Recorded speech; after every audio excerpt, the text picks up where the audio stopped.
Welcome to the Caregivers Like Us podcast, where we are answering the call and serving others. The purpose of this podcast is to provide support, encouragement, resources, and solutions to the caregiving community. My name is Vaughn Foy, also known as the Voice Brander, and I'm here with my wonderful co-host and friend, Miss Coach Christy. We are listening forward to sharing with you. Enjoy.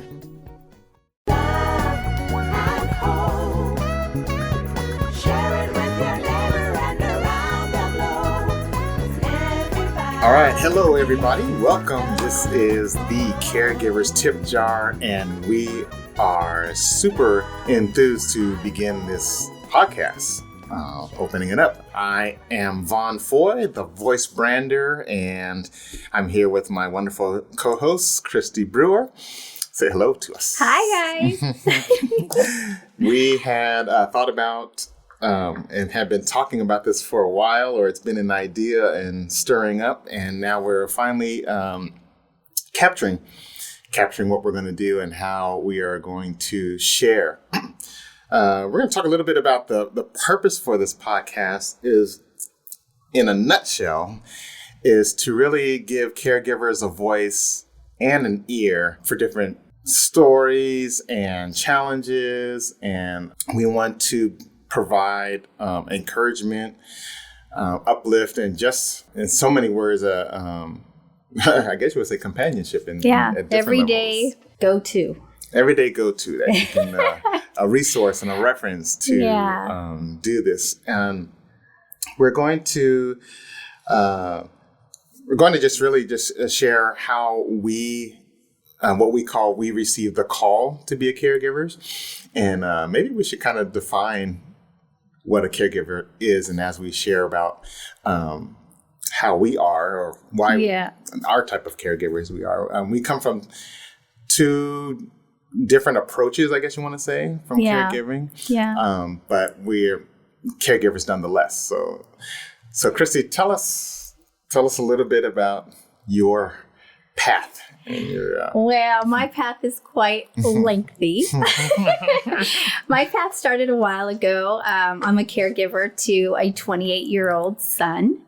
And I was in the middle of law school when he was born. So I had a completely different plan for my life than what God had intended. And I can honestly say I've learned quite a bit of gathering information that I've been through the peaks and the valleys, and with caregiving, and the lonely spots, the happier spots, and have just really learned to come full term with, having to hear bad news all the time, to putting him on hospice, and really learning how to joyfully grieve, and learning how to not let my circumstances define who I am, and just learn to, how can I say, one of my favorite prayers that I constantly pray is let every person that I touch, let it be a healing touch. Because I also have converted from law school into being a respiratory therapist, right, as a day job. Right. So I see lots and lots of parents and families who go through caregiving situations in a hospital setting, and I get to be a part of probably some really tough days for them. So I just, on my way to work, I often am in prayer about, let me have the words to speak, let me have the heart and the compassion to help them through their journey, because it's not an easy one. And I, of all people, know that. So just giving back and having compassion. And, it's something that we get to do, not something that we have to do. So. Gotcha. Yeah. Cool. So share, and I hate saying in a nutshell, but share in short. If you want to share a little bit with the audience, especially those that don't know your son's condition, what it was that actually. Yeah. So what is it? He was born with an extremely rare syndrome that it's not really found that often here in this country. It's a little bit more broader in the Europe area, but he has something called a BBS, is the short syndrome, Bardet-Biedl syndrome. And it's a pituitary gland disorder where it's created heart, lung, and kidney issues chronically. And he probably spent the first 18 years of his life mostly in the hospital. He'd go home for, 10, 12 days at a time, mostly stayed chronically ill, lived most of his days in critical care unit with low heart rates, blood pressures, just a real failure to thrive is one of the terms that they use. And doctors not knowing much about the syndrome, not knowing much how to really treat it. They treat it kind of like, severe asthma or, kind of COPD kind of thing. Didn't really have a lot of great hopes for me, things aren't looking great. They probably won't, or his condition is poor to fair, kind of thing, and make arrangements. And, we kind of just were like, every day's a gift kind of thing. And let's go through the motions. So that's kind of been how things were for the first 18 years. Not that they've changed in the last 10, but our mindset has changed in the last 10, and how we take on his syndrome and how we get to just adjust to daily life as it comes, because there's always a plan A, B, and C, right? We still get to go to work. We still get to get our banking done and get all our regular, normal, quote unquote, daily activities. And there's always chaos that comes. And and I can honestly say in the last, 10, 12 years now, I have 2 granddaughters with the same syndrome. So we just kind of have learned a lot along the way, and we help the healthcare professions, kind of help us kind of thing. And it's just been a really great journey. So wow, that's how I became a caregiver. In a nutshell. And how old were you when you had? I was 20 years old. He was my 3rd child with my husband. We were married. But we started very young. And So 20 years old. Yeah. Did you know right at birth that there was? Or? I didn't know right at birth. Now, he was born full term, but he was only 3 pounds. So he was a NICU baby, lived in the incubators for the first 3 months of his life kind of thing. So, and again, a learning curve, right? And still had 2 other kids, very young, at home that we got to juggle. And so I would say I put a little bit more on my plate than I could have handled. What do they call that? Bite more than you can chew?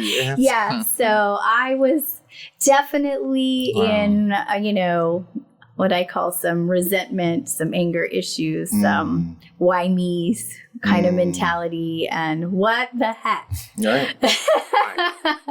What the heck do I do now? Because there was basically nothing abnormal or no. My first 2 children were perfectly healthy, and we didn't even know this, genetic pool existed in our family, both sides. I mean, now coming full term, I do carry it heavily on my side of the family, and both parents do have to carry the gene. So just learning genetics. I mean, we got to really dig deep and do some research and really help doctors help us along the way. And, and just the healthcare system alone in the last 28 years has changed significantly. So getting to learn what hoops we can jump through, can we not jump through, Right. Does this get approved? Does that not get approved? That in itself is just a headache and a waiting period, and when you have a child that might not make it through the week, you don't really have time to wait for approvals, per se, right? So I definitely carried a lot of anxiety and I have learned to shift that through the years. And I just think it's a helpful tool, and I would love to help and share those who, really could use some guidance on how do I get through that? How do we get to joyfully grieve? Because it was a grieving process for my husband, my children, my family members, for me. Yeah. And to get to turn that to joy, which isn't happiness, it's completely different. Joy is strength, comes from strength. It's a fruit from the Lord. And happiness is something that, we try to pretend, we put on the smile, and we can genuinely be happy, But for me, I found that my joy is what really carried me through, and the right support system. Leverage, your prayer warriors, so incredibly helpful. And because we have days that, we're willing to, like, I can't make it another hour. And then here comes your prayer warrior and scoops you up and prays life and hope and courage into you to kind of sustain you through some more days and hours. And living in the unknown is not easy or comfortable. So just thought it was a great opportunity to create something that, touches millions of people worldwide, right? Right. Because there's so many people who are in a caregiver circumstance where they are, whether it's a family member, a parent, a sibling, you name it. We all get to love and care for other people. So we get to heal our hearts together. It's good stuff. Yeah. Well, that's good. I know throughout the course of these episodes on the with the Caregiver Chip Jar, we're going to dive into different stories and learn a lot more about Chrissy and her journey. And I'll share a little bit of my circumstance. Now, my circumstance is only, as of this recording, like 2 years old, so to speak. My mom 2 years ago had survived a stroke, a major stroke where actually one of her friends that was living with her found her in the bedroom. Actually, the dog was whimpering and picked up, and she's like, where are you at? And the lady that was a friend that was staying with my mom at the time had found her, and she was between the bed and the floor and couldn't move, and her blood pressure was like 240 over 1. It was extremely high. Extremely high. Yeah, it was super high. And anyway, the next door neighbor called the ambulance, got to the hospital, and I got the call. I was actually playing at an engagement, and my wife Rashana went and was there at the hospital along with Holly, our neighbor. And anyway, we called my brother down from San Luis Obispo, which is 4 hours away. So he came down, and we didn't know for the first 3 days what was going on. I can't even remember the medicine. I will one of these episodes of the medicine that they had her on, but it had her like spaced out, and we were like, "Oh Lord, she's gonna die." We didn't know what fear of the unknown. Yeah, it was like her blood pressure wasn't going down. They gave her like 3 doses of this medicine. I forgot what it was called. And anyway, that started, and everything like basically was on hold.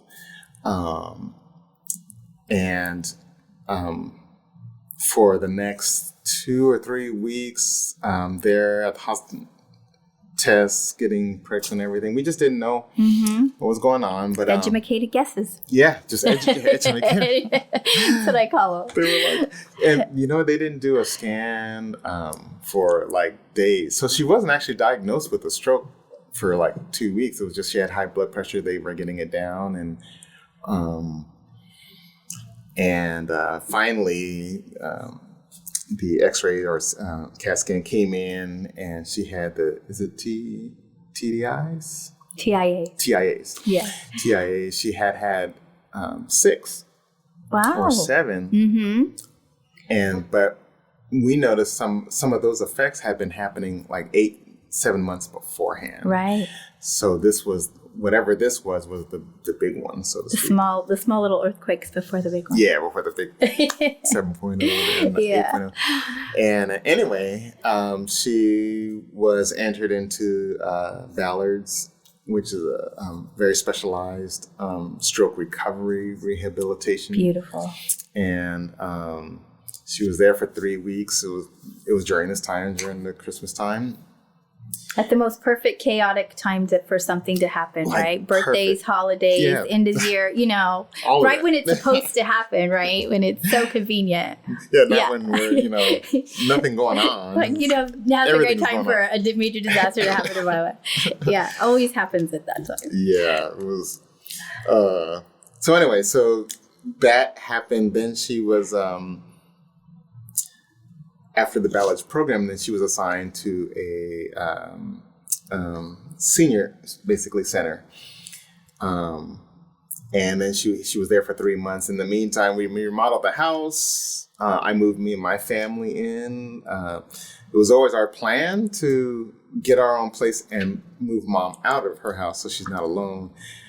But so it just all turned. So we're there Right. now. And so 2 years later, it's been just a series of expanding. Still had to run my business, my music business. Mr. Wonderful saxophone player, that this is one of the busiest times of the Right. year for all this to be happening. Yes, yes. Playing and have people sub for me. My shout out to my man Ricky Cassiosi, who actually filled in for me for a couple of the engagements that I already had booked. So yeah, stopping the business, so to speak, or pause, I guess you want to say. Still obligations, family members, And just rearranging our whole lifestyle it's like in a quick instant. yeah, instantly. Yeah. And not knowing what's Everything's next. changed right now, not gradually, not, oh, let's think about it. No, it's here, Right. it's now, it's changed. Dive in. And we get to go cannonball style into caregiving. Yeah. It's like, Yeah. oh, and what does she need? I don't know. We don't know. We don't know. And then, so we'll talk more about, but that's what happened 2 years ago. And then now arranging caregivers to come to the house. Right. Obtain a new, I call it my other business is being HR director over the caregivers to manage them and schedules and quality control Full-time interviews. secretary. Yeah. Yeah. So, but anyway, Many so that's hats. my We get to wear many hats. Yes. Yes. So the great thing about when we were talking about doing this podcast is Christy, who comes from her vast experience from caregiving for a child, and then I'm sharing some of the side of caregiving for an aging or ill adult or parent, I should say, from the parents, and then all the dynamics in between, and so. Yeah. Which we will actually kind of go into. We just started talking about it. What happens, one of the things I wanted to make sure we mentioned was like that this happens for you and not to you. Yeah. This happened for us and not to us. And it's easy to, just as sudden as anything can happen, you don't really prep for this at all. Nope.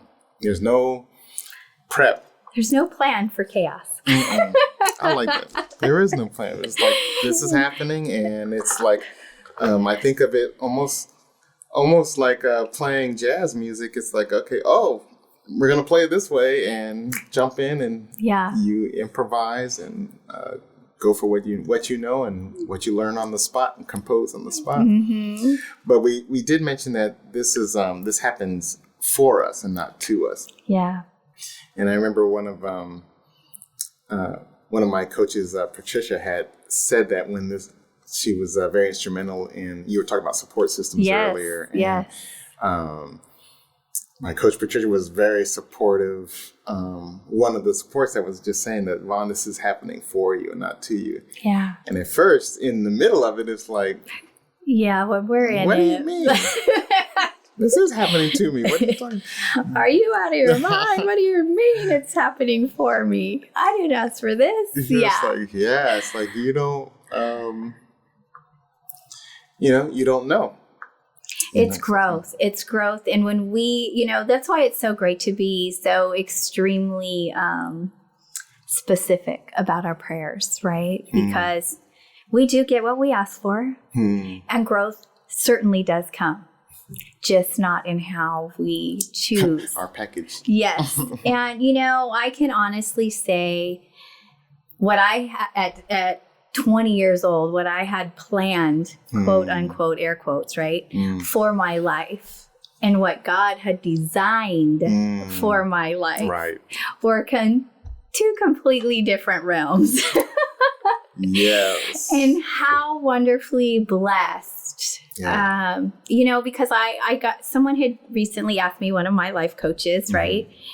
Have you ever thought about how many lives you've touched by just being a respiratory therapist? How many lives and hearts have you touched and healed, given encouragement to just in the last year, right? And I mean, you can't put a number on that. That's hundreds of patients, right? And then he said, and you've been doing this for how many years? And, when you start to add all that up, it's like, wow, I've really touched a lot of lives, right? And had I went the path I chose for myself, would I really have touched that many lives? Would I really have encouraged that many people? Would I really have... again, things happen for us, right? To learn to grow. And I'm a stubborn young child at 20 years old. I really hadn't learned yet how to live in the harmony of the flow of the, currents that God had planned and designed for me. So I can honestly say I was kind of a little reluctant, had a little bit of attitude, didn't flow as easily as I could have flowed, to get where I am today. Really? About going through my stubbornness, kind of got the best of me a lot of times. And just really, I got to really learn to surrender, and the beauty of, because surrender is, in my mind, the story I was telling myself back then was surrendering was giving up. And it wasn't. What I've learned is it's just doing things God's way, not my way. And so just mindset change, right? And seeing things in a different perspective, and adjusting through love instead of through anger or fear was a huge, difference for me. Wow. Yeah. Adjusting through love. So like in the moments, not moments, in the years and the weeks and the days, it's not moments. Nothing ever feels like a moment. It feels forever. Eternity. Everything is but in those times, like and I can remember just in the beginning, me and my brother had made a comment. It's like or a statement. It's like we learned like what matters, and and really that like this is happening. We're going to do whatever it takes for Mom. Right. We don't know which, but whatever it is, everything else becomes like zero. Yeah. Like immediately zero. Yeah. And I'm sure the same. It's absolutely. Like you don't we also talked earlier about this being kind of it's a calling. It's you're chosen to be this person this resource, this person, this channel of love, this provider. You're chosen for it because it's designed. You're already designed to be able to handle it. Yes. You're already designed to be able to. Yes, and I giggle because I read often about long suffering in the Bible, right? And I remember I was one of those children that like to talk back to the Lord, and I'd say, "How long is long suffering, Lord? Could you just give me an idea of maybe?" How much longer, of course I didn't want it to end. I wanted my son to be well, right? But how long are we talking here?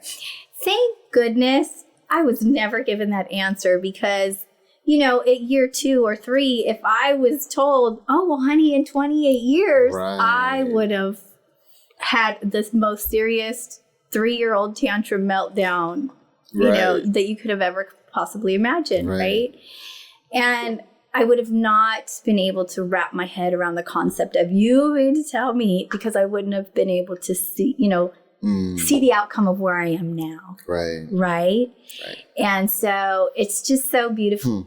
It's so beautifully designed how God protects us. He knows the storms we can handle, and won't give you more than you can handle. You know, how many times have we said, I know I can't have more than I can handle, but this is getting pretty close. Right. I feel I'm at my max here.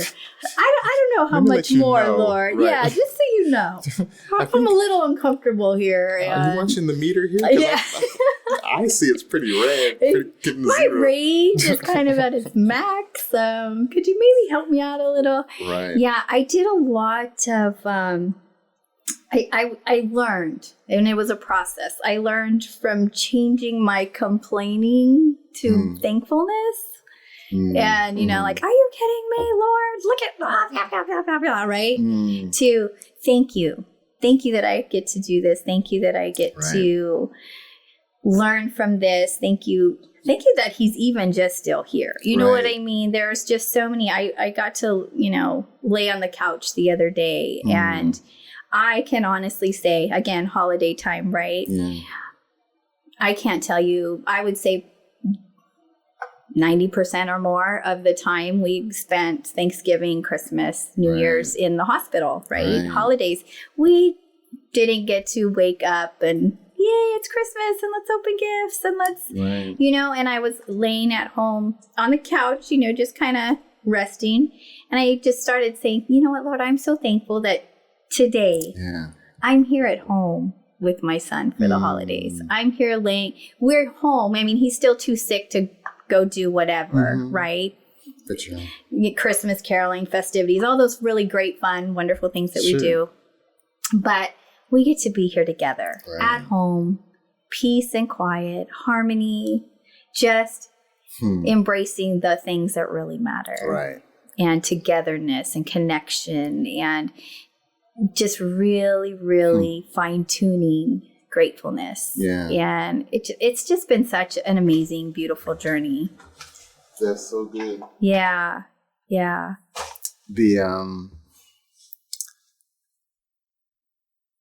journey about what you're being, catching yourself from being, the flip-flop between, no, this is for me, not to me. Because it's so easy to jump to this is happening to me mode. And like you were saying, like the complaints, it can be, and it may not even be bad complaints. It just be like, you're tired of, like,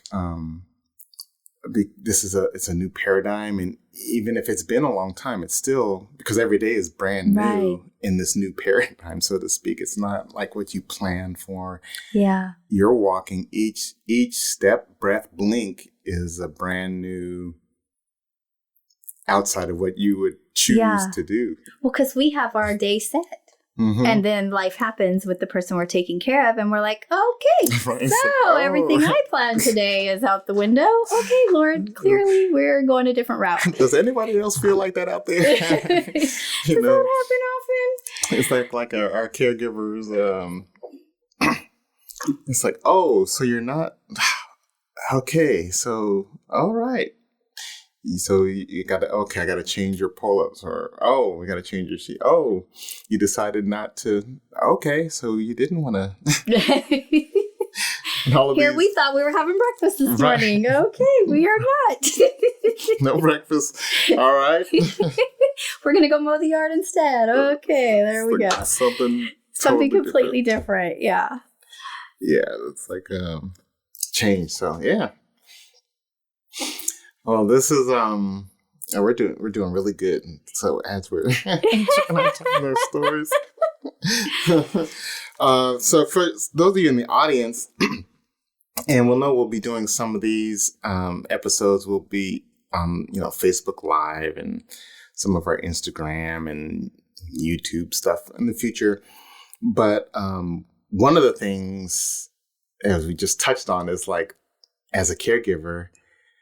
And this happens for you, and it's sudden. And probably most of the people that are listening to this are going to be, I'm sure, at some level, you're just starting to care for your parents, or someone become ill out of the blue, or there's been an accident, or like in Chrissy's case, your child, there's been a birth. I played at a lot of skilled nursing facilities and different places, and I always remember one, like the loneliness at facilities. Yeah. It's when you talked about being in the hospital, and I know we have loads of just hospital stories or facility stories, but a lot of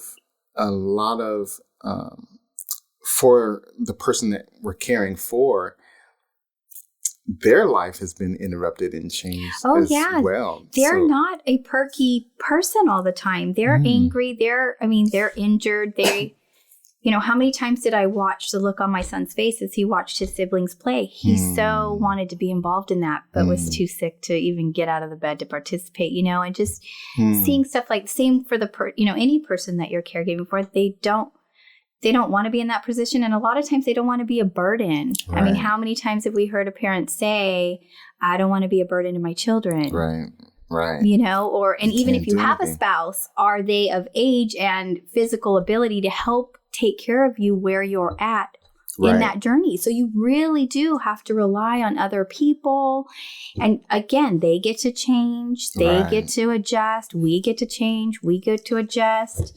And then, families with siblings. I mean, my children, bless their hearts, my older children, they are so incredibly great at, because they've lived the lifestyle of growing up ABC. We adjust, we move, and, I grew up spoiled. I get what I want kind of thing, right? Because we didn't have illnesses in our family. And I was a girl and I was the oldest grandkid. And, so you get, a lot of times you get what you want, right? Not so the case in raising my children, right?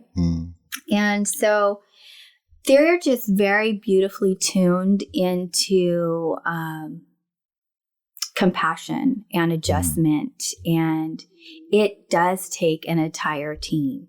Right. And there is a lot of support within each other. It brought us closer. Right. Which is beautiful. Right, which is beautiful. But one of the things that is really getting, and this is why I'm so glad we're starting this, is, caregivers are really good about giving every last bit of oompa they have left. And they're not always filling their own cups back up and caregiving for themselves and taking the rest. Sometimes you're the only person caring for that person. And where's your outlet? Right. And so that's, I think, part of why, you and I just decided this was such a great idea to start this, because it is so important that in order to heal other hearts, we get to heal our own heart first. Yes. We get to give from not just what's in our, if you can imagine a cup with the saucer, right? You and I always tell each other, are you feeding from your saucer, honey? Or are you feeding from your cup? We will deplete our cup. Yeah. In a hot minute, right? And how easy for me. I've got, a son and grandchildren all with the same syndrome. My daughter too. Like I'm constantly reminding her, are you taking care of my daughter? I love her. She matters to me. And you are just as important as your children. And so, and thank goodness for my support system that will call me and say, hey, have you grieved? Have you given yourself an hour to go cry? What are you doing to pamper you to feed your soul and to help regenerate, restore, your mental capacity so that you can be there and not be short-tempered for the person you're caring for. Right. And so I think, that's where you and I just are so wonderfully coming together so that we can remind our caregivers out there that we get to build the abundant life of, this isn't either I help my family member or I live my life. There's both. It's both, and it's abundantly both, designed to be abundant. That's good. And we get to fill our cup, right? And we get to give from our saucer, because that love for self-love, self-care abundantly overflows. And we get to give from our saucer, and we get to reach that out to all the other caregivers that, are out there doing the same. And there is hope. There's encouragement. There's love. There's support. Yeah. And love always wins. And love fixes everything. And I can honestly say one of the biggest tools that I learned is trying, because I'm an analyst mindset, and I was like, I got to fix my son.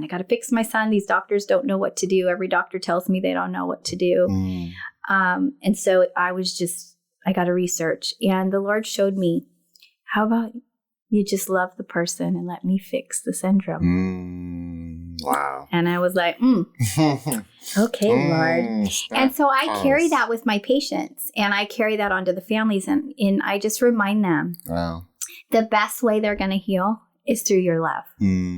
Loving them, every touch, every, just being with, being in their presence. They don't need you to talk. Just sit with them. Teach that. Right? Just be in their presence, just love with them, and let them know they don't have to sit there alone. I mean, if they choose to, right? Because how many times did my son say, can you give me a minute? Yes, absolutely. So he can be his own. I mean, because you got to remember, he's grown into a 28-year-old man, so he's had many stages, right? And he didn't grow up in the same, I'll say, typical pattern of someone growing up that was healthy. Into, he didn't get to do the whole high school soccer games, this kind of stuff.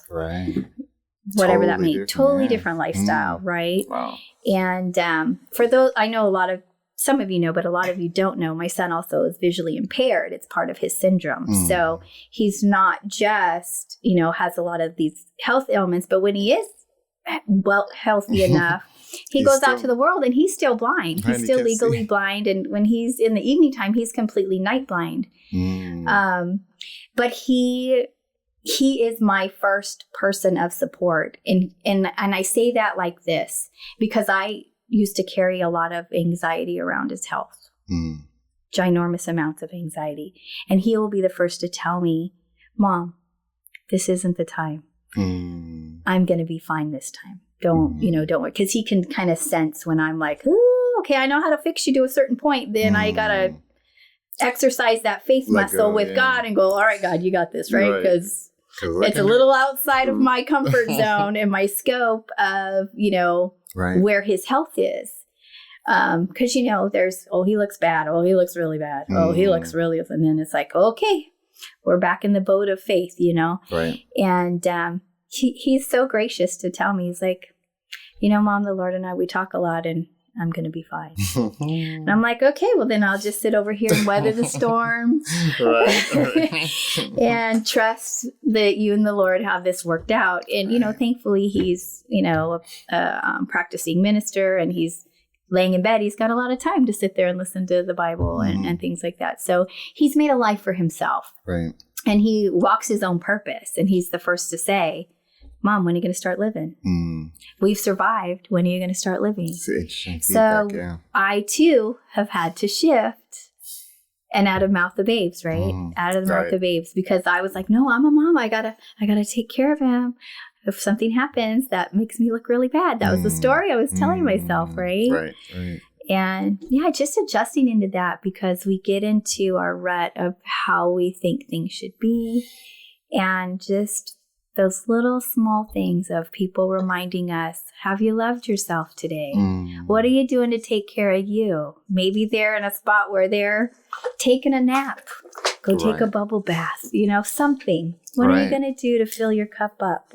Take your own nap, rest, Right. And then you think you feel that you can't, or because you think that you have to take care of or fix or, I have to be available. I have to be super whatever. And so you're not thinking of, well, I got to fill up or fill back up so I can give out. You're not really thinking about that. We don't make ourselves a priority all the time. No. And I don't know about anybody else, but that Superwoman cape most of the time was mangled and wrapped around my head. Like